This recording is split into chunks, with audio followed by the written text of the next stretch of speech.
Mister queen کی کس number 9 کا آغاز ہوتا ہے کنگ سے، جو کہ جینگونگ ہوان کو کس کرتا ہے۔ کم بیونگن کھڑا ان دونوں کو دیکھتا ہے۔ اسی دوران کوئن کا فادر کم مونگیون بھی وہیں آ جاتا ہے۔ بیونگن اور کم مونگیون دونوں باہر نکل جاتے ہیں۔ دوسری طرف وونگ ہوان کو ہوش آتا ہے۔ وہ کنگ کو پیچھے دھکا دیتا ہے اور اپنے منہ پر تھپڑ مار کر کہتا ہے، عورت، اپنے آپ کو کنٹرول کرو، تم مجھ سے لڑنا چاہتی ہو؟ اور کنگ کے پوچھنے پر کہتا ہے، یہ میرے اور سویونگ کے بیچ میں ہے۔ کنگ کوئن کی عجیب و غریب باتیں سن کر کہتا ہے، تم ابھی تک نشے میں ہو، اس لیے تمہیں خواب اور حقیقت میں فرق نہیں پتہ چل رہا۔ وونگ ہوان آہستہ آہستہ سو جاتا ہے۔ کنگ چوری چوری کمرے سے باہر نکل جاتا ہے اور چپکے سے بک کو تلاش کر رہا ہے۔ کنگ سیکرٹ سیف کا تالا کھول دیتا ہے، مگر بہت ڈھونڈنے پر بھی اسے بک نہیں ملتی۔ وہ سوچتا ہے کہ بک یہاں نہیں ہے تو پھر کس جگہ ہو سکتی ہے۔ پھر کچھ یاد آنے پر کنگ کنویں پر جاتا ہے اور اس کے اندر دیکھنے پر اسے بک کنویں کی دیوار میں رکھی نظر آ جاتی ہے۔ کنگ کنویں میں جانے والا ہوتا ہے کہ ملازموں کے آنے سے چھپ جاتا ہے اور وہاں سے نکل جاتا ہے۔ صبح اٹھنے پر کنگ اس ماسک والے آدمی کے بارے میں سوچتا ہے کہ اس کا بھی وہی مقصد ہو سکتا ہے جو میرا ہے، اور کہتا ہے وہ لیجر ان لوگوں کے ہاتھ نہیں لگنا چاہیے، اور سوچتا ہے مجھے ہر صورت اس لیجر کو آج ڈھونڈنا ہوگا۔ دوسری طرف وونگ ہوان سوچتا ہے آج مجھے ہر صورت محل واپس جانا ہے۔ اگلے سین میں ہمیں کم بیونگن کو دکھایا جاتا ہے جو اپنے آدمیوں کے ساتھ پرنس یونگ پیونگ کے پاس آتا ہے اور کہتا ہے کہ آج سے سب رائل گارڈز کی آئیڈینٹیٹیز کو ڈپارٹمنٹ آف جسٹس چیک کرے گا، اور اپنے آدمیوں کو آگے بڑھنے کا اشارہ کرتا ہے۔ پرنس یونگ پیونگ تلوار نکال کر کہتا ہے، سب رائل گارڈز کو پراپر چینل کے تھرو ویریفائی کر کے رکھا گیا ہے۔ اس بات پر دونوں ایک دوسرے کو کچھ دیر غصے سے دیکھتے ہیں۔ پھر بیونگن کہتا ہے، کیا پتہ کچھ لوگ فیک آئیڈینٹی لے کر محل میں داخل ہوئے ہوں اور بغاوت کر دیں۔ اور پرنس یونگ پیونگ سے کہتا ہے پیچھے ہٹ جاؤ، اور اپنے آدمیوں سے کہتا ہے ہر جگہ کی تلاشی لو۔ پھر ہمیں رائل کوئن جو کو دکھایا جاتا ہے جو ایک آدمی جو مان ہونگ کے ساتھ ہے، اور کہتی ہے کوئن اور جو ہواجن کے درمیان ریلیشن شپ اس سے زیادہ خراب ہے جتنا میں نے سوچا تھا۔ پھر ہمیں ماضی دکھایا جاتا ہے جس میں جو ہواجن کوئن کو کہتی ہے، ایک ایسی بات ہے جو میں نے آپ کو نہیں بتائی، بلکہ میں نے کسی کو بھی نہیں بتائی، یہ ایک راز ہے جو میرے اور کوئن سویونگ کے درمیان ہے۔ اصل میں کوئن کو لگتا ہے کہ میں نے کنگ کو کوئن سے اس واقعے کی وجہ سے چھینا ہے جو 8 سال پہلے ہوا تھا۔ کوئن جو دونوں کی نفرت کو اپنے فائدے کے لیے استعمال کرنا چاہتی ہے۔ نئے سین میں پرنس یونگ پیونگ کنگ کے سامنے بیٹھا ہے۔ کنگ کہتا ہے، انہیں ہمارے گارڈز کے بارے میں پتہ چل جائے گا، ہمیں کوئی راستہ ڈھونڈنا پڑے گا۔ کنگ اسے ماسک والے آدمی کے بارے میں بتاتا ہے، جسے سن کر پرنس یونگ پیونگ چونک جاتا ہے اور پوچھتا ہے، کیا اس کی تھوڑی پر زخم بھی تھا؟ کنگ کہتا ہے، ہاں، اس کی تھوڑی پر پرانا زخم تھا۔ یہ سن کر پرنس یونگ پیونگ کہتا ہے کہ یہی ہے جس نے اوول کو ٹارچر کیا تھا۔ کنگ کہتا ہے، کم جواگیون بیونگن کے ذریعے پہلے ہی اپنا کام شروع کر چکا ہے، لیکن اسے یہ نہیں پتا کہ لیجر کی جگہ تبدیل ہو چکی ہے۔ پرنس یونگ پیونگ جو ہواجن کے ساتھ بیٹھا ہے اور اس سے اوول کے بارے میں پوچھتا ہے، جو ہواجن پوچھتی ہے کیا اس کے ساتھ کچھ ہوا ہے؟ پرنس یونگ پیونگ جواب میں کہتا ہے وہ گھر نہیں پہنچی، ہو سکتا ہے کہیں اور گئی ہو۔ جو ہواجن ابھی بھی اوول کے بارے میں پریشان ہے۔ اگلے سین میں کنگ اور کوئین کو دکھایا جاتا ہے۔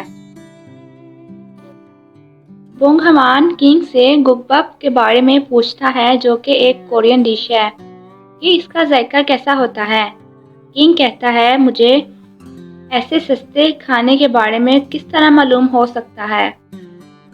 پھر ہمیں نئے سین میں کنگ اور بونگ ہمان کو باہر گک بک کھاتے دکھایا جاتا ہے۔ دونوں عام لوگوں کے حلیے میں ہوتے ہیں۔ گک بک کو شوق سے کھاتے دیکھ کر بونگ ہمان کنگ کی طرف دیکھتا ہے۔ بونگ ہمان کے اس طرح دیکھنے پر کنگ کہتا ہے یہ اتنا بھی اچھا نہیں ہے۔ ان سے کچھ فاصلے پر لوگ بیٹھے کنگ کے بارے میں بات کر رہے ہیں کہ یہ سب لوگ چور ہیں جو لوگوں سے سب کچھ لیتے جا رہے ہیں۔ کنگ اپنی جگہ سے اٹھ کر ان لوگوں کے پاس آتا ہے اور کہتا ہے کہ لوگ بیوقوف کنگ کی وجہ سے مر رہے ہیں۔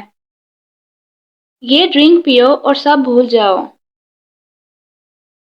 یہ لوگ کنگ کے بارے میں کہتے ہیں کہ وہ ایک غدار فیملی سے ہے اور ان کا سارا خاندان خراب اور غدار ہے، اور ابھی اور بھی بہت کچھ کہنے والے ہوتے ہیں کہ بونگ ہمان غصے سے اپنی جگہ سے اٹھ جاتا ہے اور ان لوگوں سے کہتا ہے تم لوگوں نے حد پار کر لی ہے۔ تم کنگ کو برا بھلا کہہ سکتے ہو مگر اس کی فیملی کے بارے میں بات کرنا صحیح نہیں ہے، اور کنگ بننا کوئی آسان نہیں ہے۔ آدمی اس سے پوچھتے ہیں کیا تم محل سے ہو؟ تم ہو کون؟ کنگ بونگ ہمان کو چپ کروانے کی کوشش کرتا ہے مگر بونگ ہمان اور غصے سے کہتا ہے میں کنگ کے فین کلب کا ممبر ہوں۔ یہ سن کر کنگ سمیت سب لوگ بونگ ہمان کو حیرانی سے دیکھتے ہیں۔ بونگ ہمان مزید کہتا ہے اگر تم نے کنگ کی فیملی کے بارے میں ایک اور دفعہ بات کی تو میں یہ ٹیبل الٹا دوں گا۔ کنگ زبردستی بونگ ہمان کو وہاں سے لے جاتا ہے۔ واپسی پر دونوں پیدل چلتے بازار میں سے گزرتے ہیں۔ بونگ ہمان ارد گرد چیزوں کو دیکھتا ہے اور ایک تنگ سی گلی میں گھس جاتا ہے۔ کنگ اس کو پیچھے سے آ کر پکڑتا ہے اور کہتا ہے اگر تم اتنے مہنگے کپڑے پہن کر خطرناک گلیوں میں آؤ گی تو تم آسانی سے شکار بن جاؤ گی۔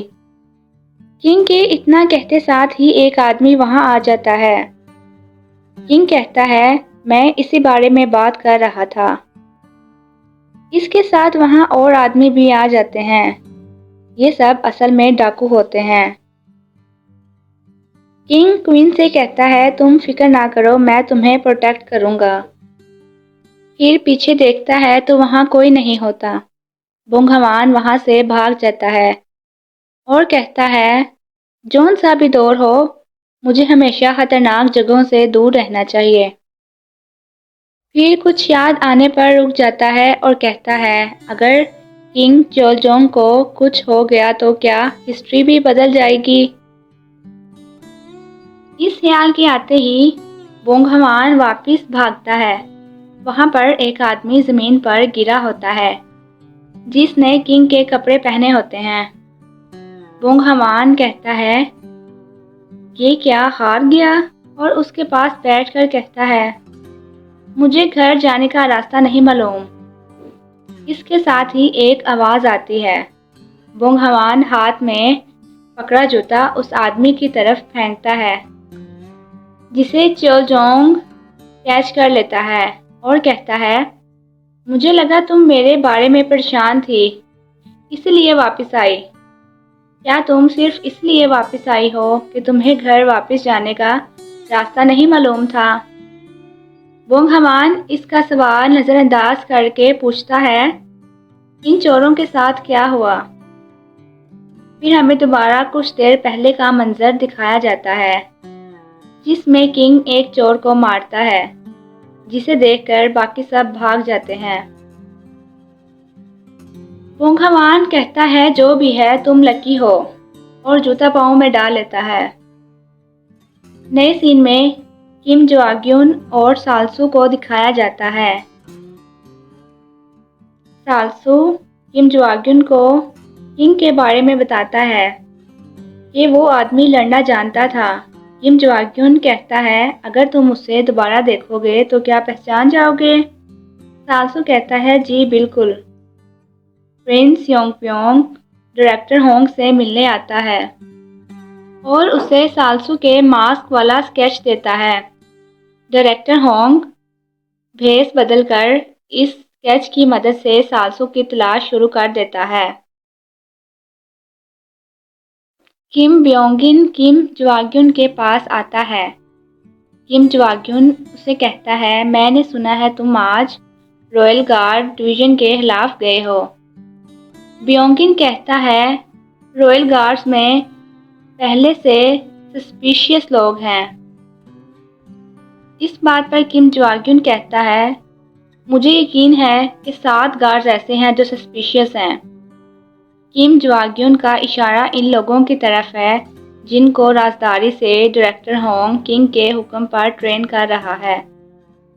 کم جواگیون کہتا ہے اگر تم اس طرح ان لوگوں کو ڈھونڈو گے تو وہ چھپ جائیں گے۔ تمہیں ان کو یقین دلانا ہے کہ تم ان کو نہیں دیکھ رہے۔ اسی طرح تم ان کو پکڑ سکتے ہو اور انہیں مار سکتے ہو۔ کنگ دوبارہ رات میں کنویں پر آتا ہے اور اسے ماضی یاد آتا ہے جس میں وہ چھوٹا ہے اور اس کی ماں اور وہ دشمنوں سے چھپ کر بھاگتے ہیں۔ اس کی ماں اسے کنویں میں چھپا دیتی ہے۔ اصل میں رائل کوئین جو کنگ کی اسٹیپ مدر ہے۔ اب ہمیں دوبارہ خال دکھایا جاتا ہے۔ کنگ کنویں میں اترتا ہے اور وہ بک تلاش کر رہا ہے مگر وہ لیجر اب وہاں نہیں ہوتا۔ کنگ کو ماضی یاد آنا شروع ہو جاتا ہے۔ وہ چیختا ہوا کانوں پر ہاتھ رکھے وہیں کنویں میں بیٹھ جاتا ہے جو ہواجن کمرے میں بیٹھی ہے۔ اس کو اپنا بچپن یاد آتا ہے جس میں جو ہواجن کو دکھایا جاتا ہے جو چھوٹی ہے اور 2 لڑکیاں اس کا مذاق اڑاتی ہیں کہ وہ دیکھنے میں بالکل سویونگ جیسی ہے۔ پھر ہمیں سویونگ کو دکھایا جاتا ہے جو اپنی ماں کی وجہ سے اداس بیٹھی ہے اور جو ہواجن اس کے ساتھ ہے۔ جو ہواجن سویونگ سے کہتی ہے کہ میں نے اپنی ماں سے ملنے کا طریقہ ڈھونڈ لیا ہے کہ اگر میں مر جاؤں تو اپنی ماں سے مل سکتی ہوں۔ جو ہواجن کی بات سن کر سویونگ وہاں سے اٹھ کر اندر بھاگ جاتی ہے۔ اب ہمیں دوبارہ کنگ کو دکھایا جاتا ہے جو کنویں میں بے ہوش پڑا ہے اور کوئی اس کے منہ میں پانی ڈالتا ہے۔ وہ آنکھیں کھولتا ہے تو سامنے سویونگ ہوتی ہے جو اسے دیکھ کر کہتی ہے کیا تم بھی یہاں مرنے آئے تھے؟ کنگ کہتا ہے یہ تم کیسی باتیں کر رہی ہو؟ اس پر سویونگ کہتی ہے میں یہاں مرنے آئی تھی۔ چلو ایسا کرتے ہیں یہاں سے اکٹھے چلتے ہیں۔ کم بیونگن کنویں میں سے آتی آوازیں سن کر کنویں کے پاس آتا ہے اور سویونگ کو دیکھتا ہے۔ کنگ دیوار کے ساتھ چھپ جاتا ہے۔ بیونگن سویونگ کے کہنے پر سیڑھی لینے جاتا ہے۔ سویونگ کنگ چیولجونگ کو ایک بک دیتی ہے اور کہتی ہے اگر تم زندہ رہنا چاہتے ہو تو یہ مجھے دینے واپس آنا۔ کنگ اس سے بک پکڑ لیتا ہے۔ اسی دوران بیونگن دوبارہ آتا ہے اور سیڑھی نیچے پھینکتا ہے۔ سویونگ اوپر چلی جاتی ہے۔ اب ہمیں نئے سین میں دکھایا جاتا ہے کہ سویونگ رو رہی ہوتی ہے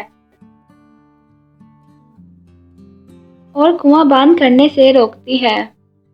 کم مونگن کے ساتھ کم جواگیون بھی ہے مگر یہ لوگ کنویں کو بند کر کے اوپر پتھر رکھ دیتے ہیں۔ اندر کنگ خوفزدہ بیٹھا ہے، جو ہواجن چھپ کر یہ سب کچھ دیکھ رہی ہوتی ہے۔ کنگ کو لگتا ہے جیسے کنویں میں پانی بھرنا شروع ہو گیا ہے۔ وہ اوپر آنے کی کوشش کرتا ہے مگر پھر گر پڑتا ہے اور روتا چلاتا ہے، مجھے بچاؤ۔ سویونگ روتی ہے اور کم بیونگن سے کہتی ہے، میں اس کی موت کی ذمہ دار ہوں کیونکہ میں نے راز نہیں رکھا اور خادمہ کو اس لڑکے کے بارے میں بتا دیا۔ کم بیونگن کہتا ہے، اس کی فیملی نے غداری کی تھی مگر سویونگ اس کی منت کرتی ہے۔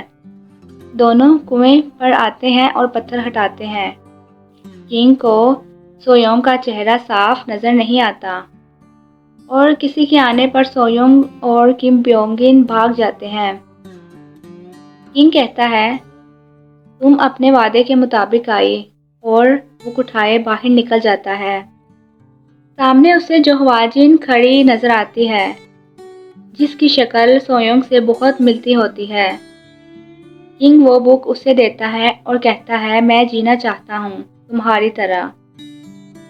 جو ہواجن بک پر لکھا سویونگ کا نام پڑھتی ہے مگر کنگ کو کچھ نہیں بتاتی۔ اب ہمیں دوبارہ خال دکھایا جاتا ہے جو ہواجن الماری میں سے ایک بک نکالتی ہے جس پر کانفیڈینشیل لکھا ہوتا ہے۔ کنگ ابھی تک کنویں میں ہے، اسے اوپر کوئی کھڑا نظر آتا ہے۔ وہ کہتا ہے، جو ہواجن، مگر پھر غور سے دیکھتا ہے تو کوئین ہوتی ہے اور دوبارہ بے ہوش ہو جاتا ہے۔ یہیں پر ایپیسوڈ 9 کا اینڈ ہوتا ہے۔